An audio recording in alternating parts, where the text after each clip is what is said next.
Trouver un partenaire est quelque chose de stratégique quand on est dans le monde de l'entrepreneuriat. Vous ne pourrez pas évoluer seul parce que c'est un monde où les interactions entre les différents acteurs sont essentielles. Parce que vous aurez besoin de financement, c'est-à-dire de capitaux. Vous aurez besoin de conseils à travers les avocats, les financiers et autres. Vous aurez aussi besoin de matières grises. Ce sont les employés que vous aurez dans votre entreprise. Ces employés seront une valeur ajoutée à votre entreprise. Donc, pour évoluer dans le monde de l'entrepreneuriat et de l'investissement, il faut forcément des partenariats. Et ces partenariats sont à nouer en fonction des objectifs. Ces partenariats, dans un premier temps, vont vous aider à construire votre entreprise, à asseoir votre notoriété et puis, en dernier lieu, à pouvoir penser à l'expansion de votre entreprise. Ces trois étapes-là sont essentielles dans la vie d'une entreprise. Toutes ces entités-là doivent constituer un ensemble complémentaire, car cette complémentarité est gage de la réussite de votre entreprise. Comment est-ce que vous devez harmoniser tout ça pour avoir un ensemble qui va vous permettre aujourd'hui ou demain de pouvoir constituer des partenariats fiables, durables et résistants dans le temps? Je t'invite à rester jusqu'à la fin de cette vidéo pour que je puisse te montrer les 3 dernières étapes les plus importantes pour moi pour que vous puissiez devenir un entrepreneur et un investissement à succès. Je vais vous proposer une liste de critères sur lesquels vous pouvez vous baser pour commencer à trouver des partenaires. Bonjour, je suis Cheikh Tamba de la chaîne Entreprendre et Investir, une chaîne business qui va vous proposer des contenus de qualité de type conseils, astuces. Nous irons à la rencontre d'entrepreneurs, d'investisseurs qui vont vous donner des conseils, des astuces et surtout qui vont vous pousser à aller de l'avant ou bien à passer à l'action. Car votre réussite est le résultat de vos choix présents et de votre volonté à vouloir le construire maintenant.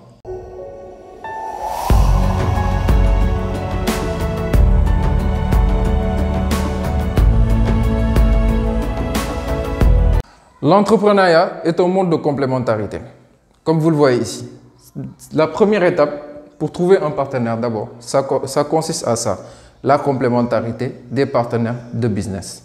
Sans la complémentarité, rien ne peut se faire. Parce que vous aurez à vivre dans un monde d'interaction où chacune de vos interactions avec vos différents partenaires, que ce soit les fournisseurs, les clients ou bien même les banquiers, aura son importance. Elles sont même capitales. Vous aurez par exemple à gérer des levées de fonds. Vous aurez à gérer des réclamations de la part des clients. Vous aurez aussi le plus difficile à gérer le personnel. Là, c'est vraiment quelque chose. Demandez aux entrepreneurs autour de vous. Ils vous diront carrément que la gestion de personnel est quelque chose de capital. Avant même que votre entreprise ne puisse commencer à évoluer, il faut que vous ayez un personnel qui soit stable. Il ne faut pas se limiter simplement à chaque 6 mois renvoyer une vague pour qu'une autre vague arrive.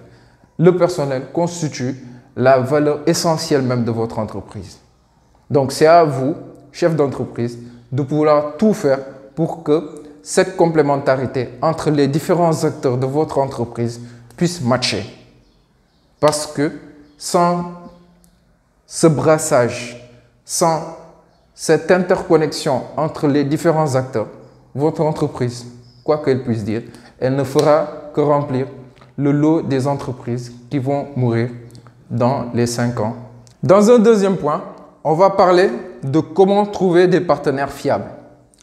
Là, on a une liste de 5 critères sur laquelle vous pourrez vous baser pour demain que vous puissiez trouver le ou les partenaires qui vont vous accompagner durant votre vie d'entrepreneur ou bien d'investisseur.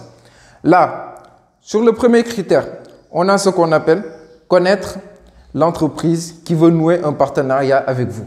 Moi, je vais appeler ça le KYP. Know your partner. Connaître votre partenaire.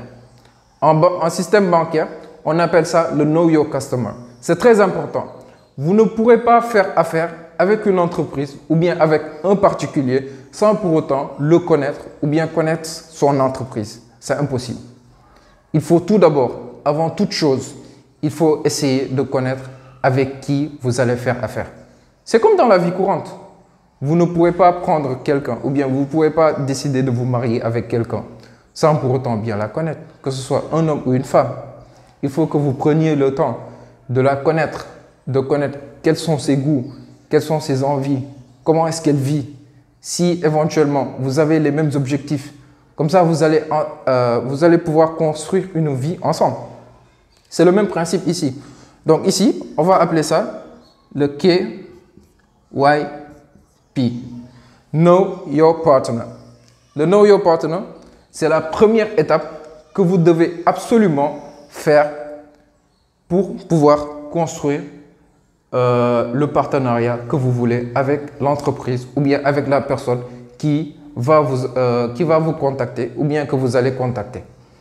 Le deuxième point, ici, on a ce qu'on appelle étudier ses états financiers sur les 3 à 5 dernières années. C'est très important. Ici même, je dirais que c'est primordial parce qu'avant tout, on est dans une relation de business.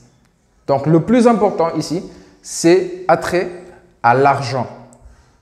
Qui est-ce que j'ai en face? Comment est-ce que cette personne, ou bien comment est-ce que cet individu, ou bien comment est-ce que cette institution gère son argent? Parce que, quoi qu'on puisse dire, dites-moi comment est-ce que vous gérez votre argent et je vous dirai qui vous êtes.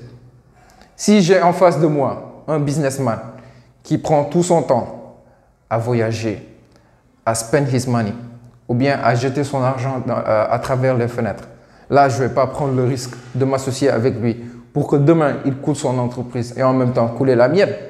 Non, je ne vais pas accepter ça. Donc, comment est-ce que moi, je vais pouvoir connaître tout ça? Donc, c'est ici, la deuxième étape. Étudier ses états financiers sur les 3 ou 5 dernières années. Même si vous n'êtes pas un financier, engagez quelqu'un, un comptable ou bien un auditeur, il va pouvoir le faire. Troisième étape. Ici, on a ce qu'on appelle dans quel intérêt cette entreprise veut faire un partenariat. Relation de business, relation d'intérêt.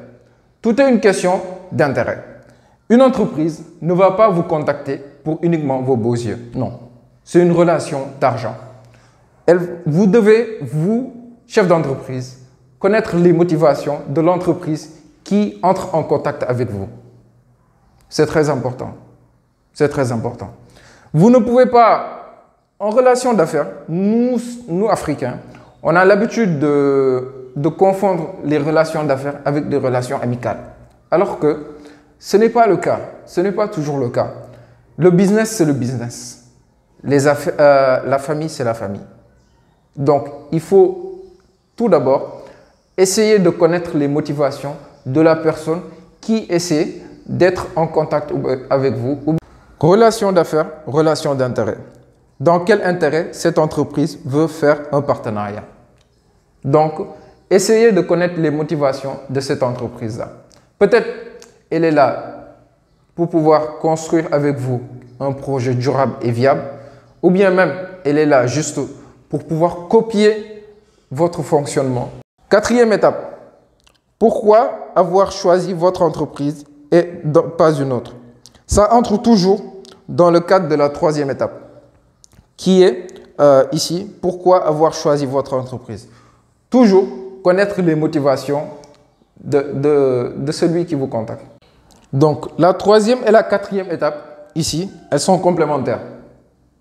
Donc, on peut mettre cette quatrième étape ici, ou bien on veut l'inverser ici, la troisième ici. Donc, le plus important, dans cette quatrième étape-là, c'est de connaître pourquoi avoir choisi votre entreprise. Pourquoi votre entreprise et pas une autre.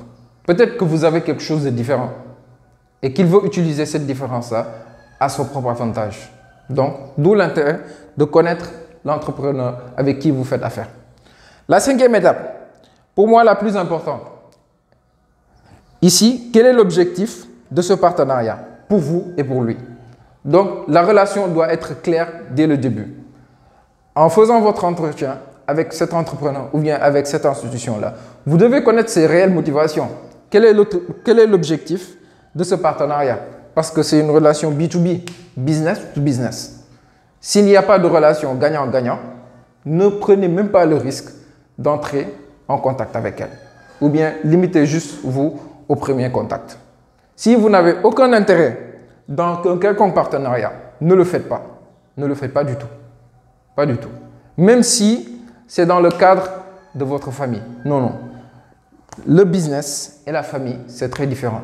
Nous avons vu plusieurs histoires tragiques qui se sont passées juste parce que l'argent s'est immiscé dans les relations familiales. Donc, quoi qu'il puisse en être, les relations en affaires, quel est l'objectif de ce partenariat? Un objectif, il doit être clair, limpide et très précis. Troisième partie. Ici, comment se fier à quelqu'un pour en faire un partenaire fiable? Tout d'abord, il faut commencer par le commencement, c'est-à-dire la confiance. La confiance dans le business, elle est essentielle. Je dirais même que c'est le socle même de toute bonne collaboration. Parce que ici, comme je le disais tout à l'heure, les sentiments n'ont pas leur place. Dans le milieu de l'entrepreneuriat ou bien dans le milieu du business, votre confiance et votre parole font la différence.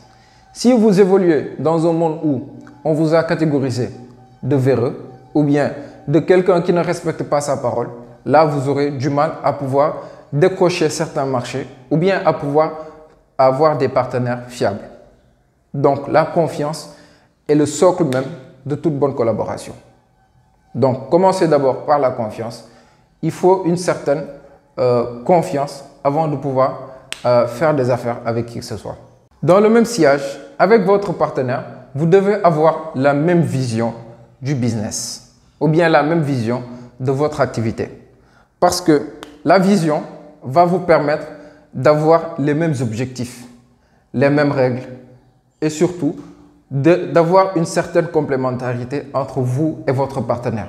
Parce que demain, peut-être que vous serez absent, peut-être que vous aurez des empêchements.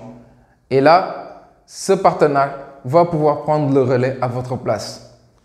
Donc, s'il n'y a pas un partenariat durable et fiable, ou bien si vous n'avez pas la même vision de la chose, comment est-ce que le business doit rouler, comment est-ce qu'on doit gérer les clients, comment est-ce que, vous aurez toujours un gap à combler par rapport à vos concurrents. Donc, partagez la même vision, c'est essentiel. L'éthique, jub, gore. Lu la gore mayul dala koy xañ. Lu la jub mayul dala koy xañ. On a l'habitude de voir que plusieurs entrepreneurs ou bien plusieurs investisseurs sont des personnes qui ne respectent pas le parole ou bien qui n'ont aucune éthique. Aucune éthique. Donc ça, c'est vraiment un frein ou bien cela va constituer un frein pour vous. Parce que si vous êtes catégorisé tel que ça, mon gars, bien ma soeur, ce sera vraiment difficile d'enlever cette étiquette-là de vous. Donc, ayez la responsabilité. Acceptez que vous vivez avec des personnes. On va vous gruger. On va peut-être, bon, certainement vous allez tomber dans des pièges et autres là. Mais vous, construisez-vous une éthique irréprochable.